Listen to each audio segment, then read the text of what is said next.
Hey everybody, thank you for joining me this evening. This video is going to be a little bit of a discussion about whether or not people really care about the Fantastic Four.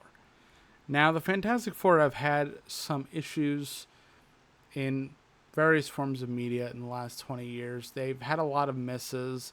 There's been a lot of downs for the Fantastic Four.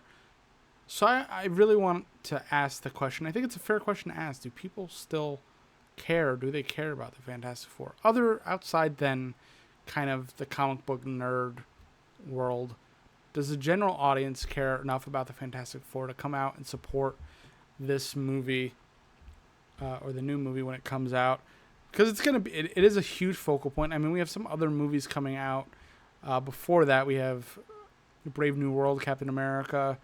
We have Thunderbolts, great cast, but not really heavy hitters of Thunderbolts. And then we have the two Avengers movies coming down the line, and we just had Deadpool and Wolverine, which I enjoyed very much. But other than that, we've had a bunch of misses. And I don't know what movie out of the upcoming slate, besides the two Avengers movies, really are going to bring people back to the theater. I mean, obviously Deadpool and Wolverine's doing a great job, but outside of that, I can't imagine Thunderbolts being a huge win. Could be surprised. Captain America Brave New World getting mixed reactions. We'll see how that goes. I'm interested in seeing it, but we'll see what the public consensus is like. And then Fantastic Four is going to be a huge pivotal moment in the MCU going forward. I mean, we're going to get some really big bads that can set the course for the next era of the MCU. I mean, we're not getting X-Men, seems like, anytime soon. So Fantastic Four is really, they gotta hit. So let's talk about the previous history of Fantastic Four to today. Let's start with the 2005 2007 films. Mostly mixed reviews, criticized for weak storylines. Roger Ebert said the 2005 film is a sort of placeholder, a device to fill the time while the screenplay gets on with the story. And the portrayal of Doctor Doom was notably criticized for straying from the comics. So those films, while I enjoyed them when I was 14, I'm sure a lot of you do, there's a lot of nostalgia behind this. They're not great films. They're not great at bats. The second one especially, not really that memorable. Silver Surfer, Galactus, Cloud Galactus, not super memorable. But obviously, it was a pretty big movie when a lot of us were younger. It came out when I was 14. Really loved the first one. Didn't care for the second one. And if you're losing that demographic that early, it was a problem. And I've always been a big comic book guy. So if you lose me, then there's a problem. So those movies didn't do well. Did okay, I think, money-wise. Did okay for the time. Then we have the Fantastic Four movie from 2015, almost a decade ago. This film was pretty much panned by critics and the audience. 9% rating on Rotten Tomatoes, I believe. Dark tone. This was an era where everything had to have a dark, gritty tone. Honestly, didn't love this era for any kind of movie, but we went with it. It's, we're trying to recover as a nation. Still, there's a lot of stuff going on. Everything's dark and gritty, and people thought that meant it was grounded if the colors were undersaturated and everything was monochromatic and terrible. I digress. Great cast here, but from what I understood, there was tons of production problems with this movie. Story wasn't there. It just did not fit the source material. You want to feel the family dynamic. Didn't really exist here. Miles Teller, great actor. Don't see him as Mr. Fantastic. Not a Mr. Fantastic type to me. But, they gave it a shot. Didn't work. Actually kind of fell flat. Not to be too, not to pile onto it too much, but fell flat. And then that was the last time we saw them in film. And it wasn't a good run. Obviously, Michael B. Jordan came back later. Killmonger did a great job there. Some other formats. We had the animated series. 1967 one, which is very classic. It looks like a classic series. Didn't do anything crazy. Super simplistic. IGN said it didn't age well, but there's again nostalgia for that series. Thought that one was fine. Then there's a new Fantastic Four, which came out in 1978, which I'm not familiar with. And this series replaced the Human Torch with a robot named Herbie, which I think is that robot we see here. So Herbie joins the family in this one, which I think is a good touch. You always want a cute robot. That's kind of the Disney thing. You want like a cute thing to sell merches and plushies and stuff like that, toys. So Herbie, I think, is joining, but there was a lot of backlash with that 78 series for replacing Johnny, which is understandable because I would say maybe outside the Thing, Johnny Storm is probably the most iconic character of the Fantastic Four. Some people could say Mr. Marvel, Mr. Fantastic. I'm sorry, not Mr. Marvel. But I think Flame On, Johnny Storm. He is the one that most people would know when you say Fantastic Four, in my opinion, and I think I'm not too far off there. Then we could jump to video games. Not a huge outing when it comes to video games. Mostly the movie tie-ins. Not great at-bats with the video games. GameSpot gave it a 4.5 out of 10 in 2005. I mean, you're going to make an okay movie. The video game is going to be even less. So I'm not going to judge it too much there. They haven't had a lot of at-bats there, especially in the newer age of video games.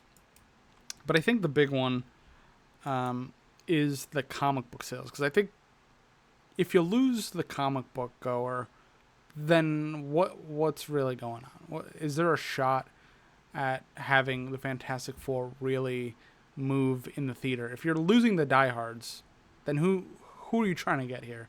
Which is basically my question. So in 2015, there was a run of the Fantastic Four comic. Really bad sales, popularity. There's been multiple reboots and cancellations, but that's true of most comic books. Everything has had a reboot at some point. Things get canceled. That's common practice in the comic book world. They want to shake things up. They want to change. Things aren't working. It's normal with any business. But 2015, they canceled this comic. I think the IP is at an all-time low at this point. Bad movie. Comic book in decline. They had to cancel it. They rebooted it later on, but not a good outing for the Fantastic Four in the last 20 years. Just not good. I don't really ever see anybody wearing Fantastic Four t-shirts. I never see anything Fantastic Four out and about. It's even limited at comic book conventions. So I'm a little trepidatious that Fantastic Four, they're putting a lot of weight behind it, and people do care about it. People recognize Fantastic Four, but I don't know too many hardcore Fantastic Four fans. So let's go into a little bit about what they can do.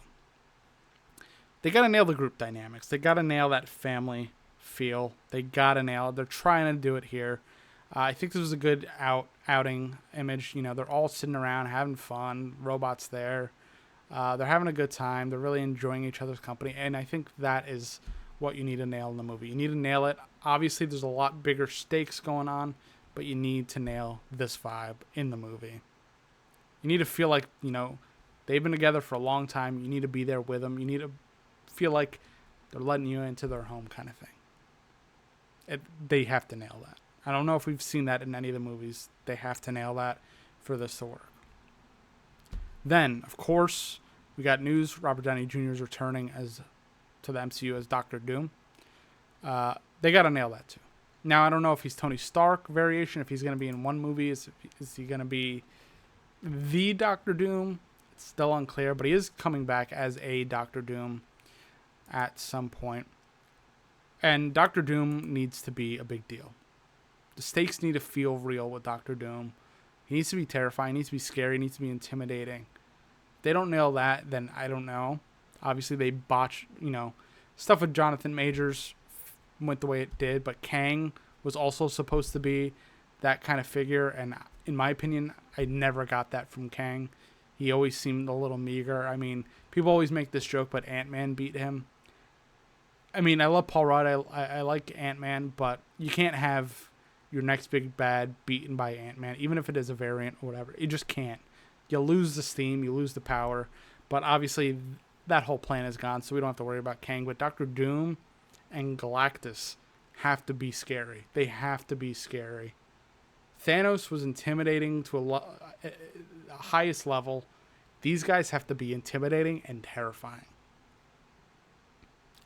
If you don't nail that, if you don't nail the tone, I don't know. I think you lose it because then you don't feel the stakes. You don't feel like the Fantastic Four are in any real trouble. You need to feel that fire between Victor and Mr. Fantastic. You need it. You need to feel that anger and that fever between them for it to work. Obviously, chemistry, and then you have to figure out a middle ground for satisfying the comic book hardcore people with the general audience when it comes to the themes, the tropes, all that stuff of the sci-fi stuff that Fantastic Four brings to the table. Obviously, there's been a lot going on with the multiverse, and MCU has done an okay job at kind of telling your kind of general audience what the multiverse is and what that really means. At least in the MCU, it means people from other versions of the IP can come in. And you can play around in between worlds and stuff. And I think they did enough of a slow job that people are on board. People that might have not really understood what multiverse stuff is, I think they did a good job at introducing that concept in world. But then you go into more cosmic physics, quantum physics kind of concepts. Again, touched on in earlier movies, Ant-Man, stuff like that. But they need to work on them in this film. They need to make them more prevalent, easy to digest for the general audience. So, I pose to everybody, what do you think? Do people really care about Fantastic Four? I think we got to get people to care. They really got to get people to care about this group. They got to make sure the stakes are high. They got to get those family dynamics really, really well done in there. Let me know what you think. I'm going to leave it there, folks. I don't want to beat on Fantastic Four. I think there's a lot of potential, but they really got to work on it. They got to make sure this works, or else that IP, I just don't know. I don't know if we see it again in a film form if it doesn't work here. And I don't know if the comic book sales get boosted. But let me know what you think in the comments below. Subscribe if you're new here. Like the video. Do all that good stuff. Share it. If you have somebody that is a hardcore Fantastic Four fan and wants to prove me wrong or wants to tell me why this is going to be a good run, I'm all for discussing this topic. I think it's interesting. But until next time, thank you guys for watching, and see you later.